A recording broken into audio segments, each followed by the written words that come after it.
As you are aware, for 16 years in this country, we tried a political party known as People's Democratic Party, that is now known as People Deceiving People, or Papa Deceiving Pekin. Then we move on a few years ago, precisely some 18 months ago, another political party known as the All Progressives Congress, that we now know as All Present Criminals. Yes. And when they came to power, they promised us employment. Okay. What did they give us? They started hiring their children at the central bank through the back door. They promised us health care. What did they give us? A president that goes to London even when he has catarrh. They promised us education. Yes. They have also decided not to fund our schools.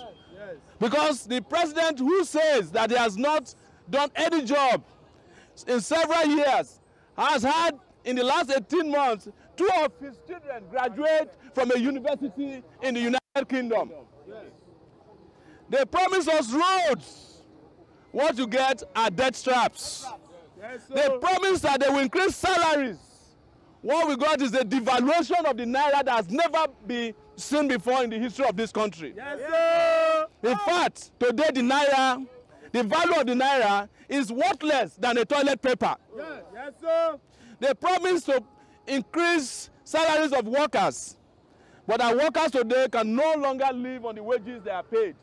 So they cannot even, we can't call it living wages anymore. Oh yes. Everybody is feeling the pain that this government has brought onto us. And why we are on the street is to send the government back to where they came from. And I'm very serious. This is not one struggle that we start today. As we started on Monday, they thought it was a joke.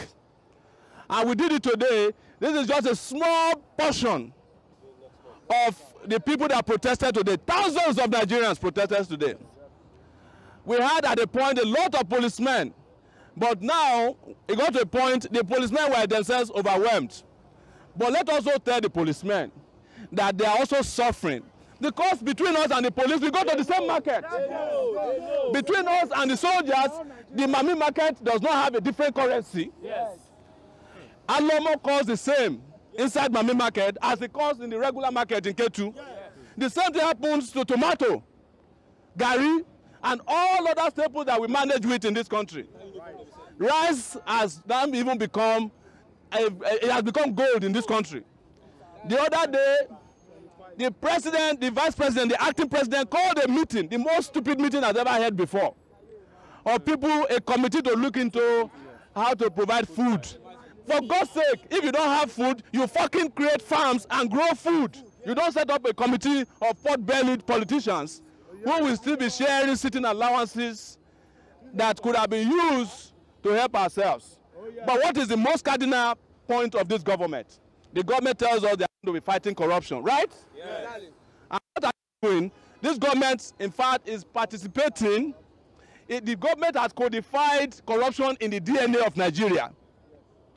Most members of this regime are involved in monumental corruption. Oh, yes. The Senate President of Nigeria is one of the most corrupt people you can find in any place in the world. Yes.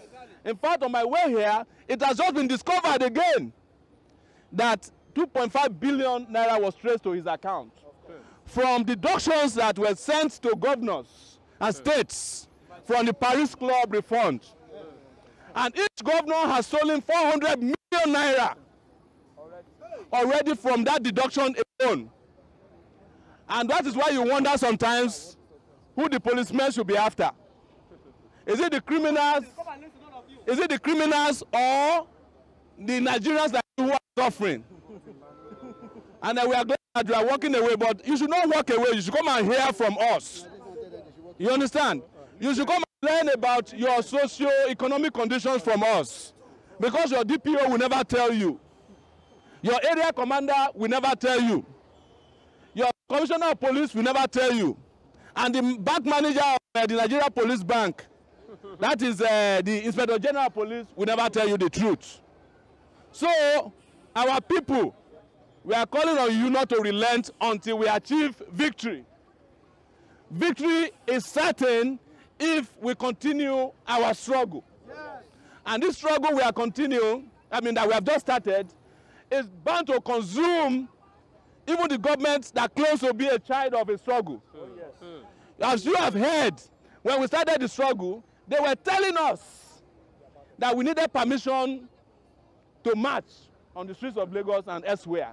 And we said to them, it is our right to march anywhere we want.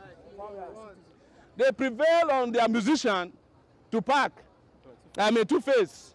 And we brought over our own one-faces in thousands, and they all ran away.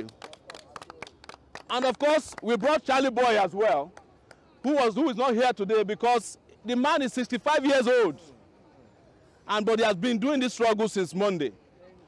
But let me tell you, this is very important. This is a struggle for the young people of this country. It is not the struggle of old people. There are over 65% of us who are below the age of 35. That is over 100 million people. Please, do not be afraid. It doesn't matter whether you are from the east or south-south or the northeast or the north-central or the southwest. All those things are just socio-political, geopolitical divisions to confuse you. When they want to steal, there's no south-south, there's no northeast, there's no north-central, there's just one central of thieves in this country. So we want you not to relent and don't be another thief. And you now have to choose between two thieves. We don't even know if our president will make it in 2019. When people say that the man is sick or is dead, I don't care. Because this is not the first time Nigeria will be ruled by a dead person. You know, Yar'Adua was dead for several months. Nigeria was going on. So when he was around, what was he doing for us anyways? So that is why you should even not be distracted by the discussion about whether the president is healthy or not. There is nobody who is healthy in power in this country. Some of them, a lot of them are physically handicapped. And most of them are mentally insane. Otherwise, how do you steal money that you can even not spend? How do you buy expensive cars and you forget the roads upon which to drive them? How do you have kids and you forgot schools to send them? How do you know that you become sick and you forgot to equip hospitals that can save your life when it's very important? And how do you know that you'll be hungry and you refuse to grow food? That is Nigeria of today. Again, this is going to be one of my longest speeches. And now, I'm not going to be talking too much. It's going to be action, action, action. Thank you, my people. Sir.